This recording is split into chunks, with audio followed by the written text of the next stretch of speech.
I always believed our marriage was perfect. People often said we were the kind of couple others admired, deeply in love, always laughing, effortlessly finishing each other's sentences. From the moment I met him, I knew he was the one. He made me feel special, treasured, irreplaceable. Our life together felt like a dream. We built a home filled with warmth, shared ambitions, and quiet moments that made love seem easy. He would surprise me with flowers for no reason, plan spontaneous weekend getaways, and wrap me in his arms on cold nights, whispering that he could never love anyone the way he loved me. I believed him. I had no reason not to. But lately, something had shifted. It was subtle at first. Longer hours at work, distracted conversations, a distant look in his eyes. I told myself it was just stress, that every marriage had its ups and downs. But doubt crept in, slow and unshakable. Then, one evening, he brought it up. We were lying in bed, the room dimly lit, his arm draped lazily over my waist. He exhaled deeply, then, almost too casually, said, "Can I tell you something?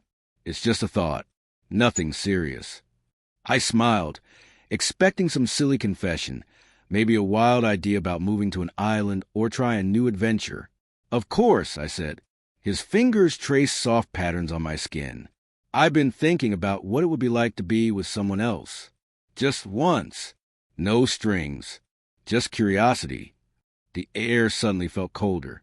My breath caught, but I forced a laugh. "That's not funny. I'm not joking." His voice was too calm. "It's not about love. Just a thought, a wish." I turned to face him, searching his expression for the man I knew. "Are you asking for permission to cheat?" "No, no," he said quickly. "It wouldn't be cheating if you said yes." I couldn't respond. My mind spun, my heart pounded. He cupped my face, his eyes pleading.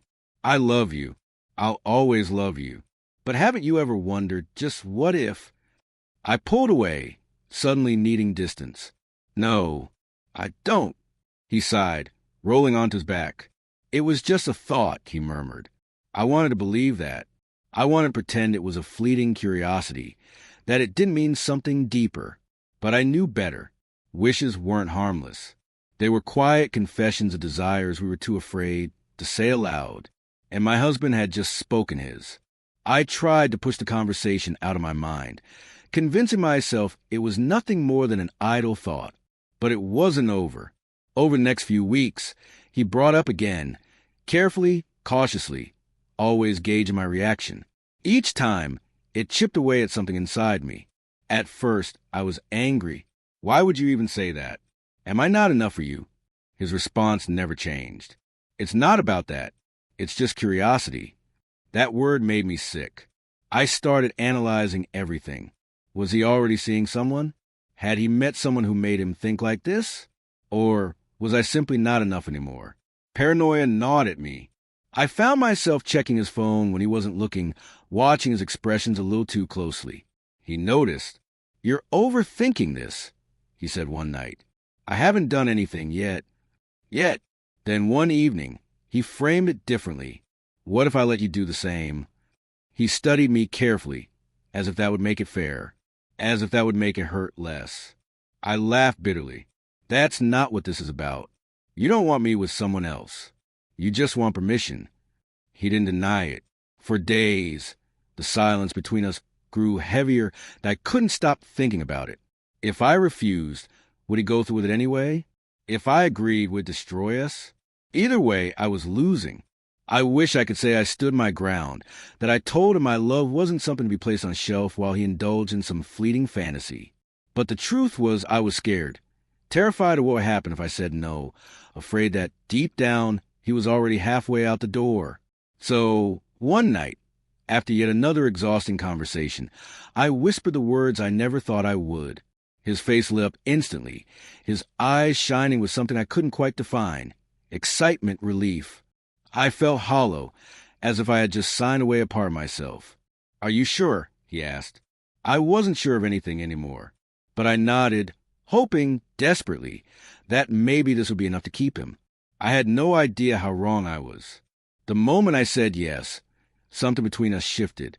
He seemed lighter, almost euphoric, like a man who had just been set free.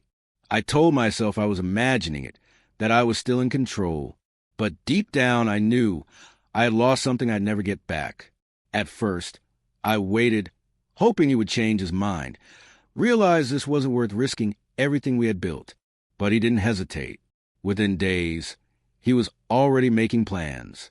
I watched, detached, as he spent more time on his phone, as his mood lifted in a way it hadn't in months. Then, one evening, he finally said the words that knocked the air from my lungs. I met someone. Already? He didn't even flinch. Yeah, I just want to be honest with you. Honest. The irony was suffocating.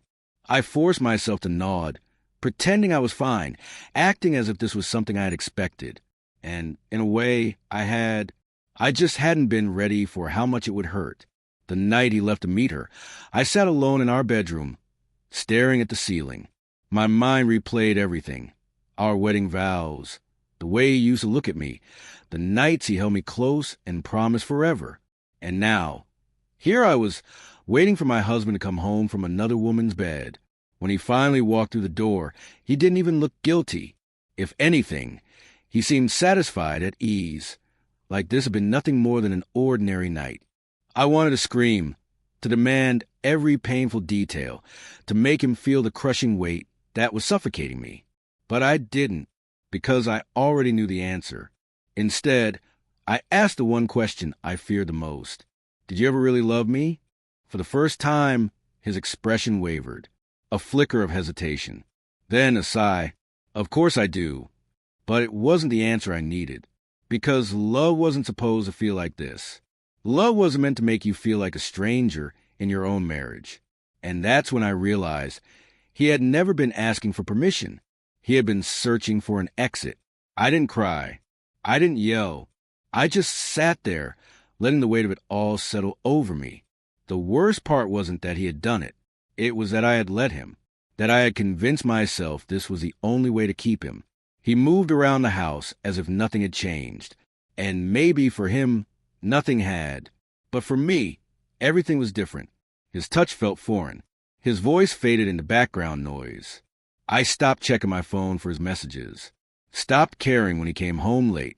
The version of me that had fought for us was gone. Days turned into weeks. He kept seeing her. At first, he tried to hide it. Then, he didn't even bother. He would come home smelling like her perfume, his phone lighting up with her name. He never asked how I felt. He didn't have to. He already knew. Then, one evening, as he got ready to leave, I finally spoke. Are you even planning to stop? He hesitated, then sighed. I don't know. It was the most honest thing he had said in a long time. And that was it. That was the moment I knew I was done. I stood up, walked past him, and started packing a bag. He watched me, at first confused, then concerned. What are you doing? I didn't answer. I didn't need to. For the first time in months, I felt like myself again, not the broken, desperate version that had begged for his love, not the woman who had sat in silence, waiting for him to choose her. I wasn't waiting anymore. As I grabbed my keys, he finally spoke. I never wanted to lose you. I turned to face him, feeling nothing but emptiness. Then you shouldn't have let me go.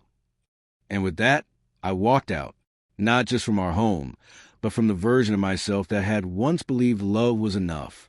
Because real love, true love, would never have asked me to.